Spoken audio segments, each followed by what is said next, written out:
Professor Bassiouni, you are one of the most important defenders of human rights. What would you suggest for Europe to face the unprecedented emergence of migrants?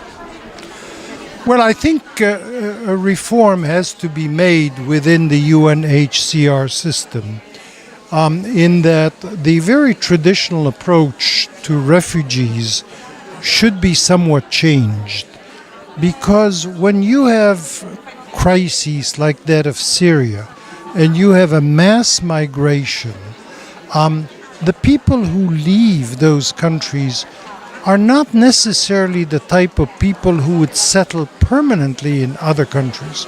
So we need an intermediate regimes where such people can find temporary refuge in different countries, not on a permanent political asylum basis, but on a temporary basis, and when the crisis in their country of origin is ended, for them to return. But then we must also look at the accountability of those who are causing this situation, in particular in Syria, with 6 million refugees, because of Russia committing all these war crimes and crimes against humanity in bombing civilians and the Bashar al-Assad regime.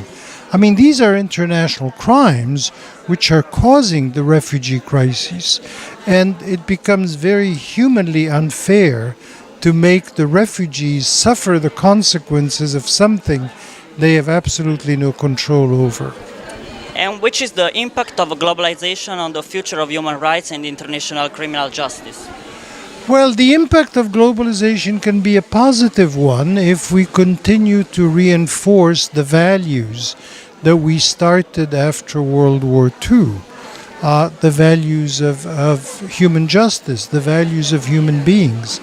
Instead, we see politically the world, including after the elections in the US, but also in Europe, moving towards a more xenophobic position, towards a more racial position, which is a regression from all of the things we had accomplished after World War II in the field of human rights.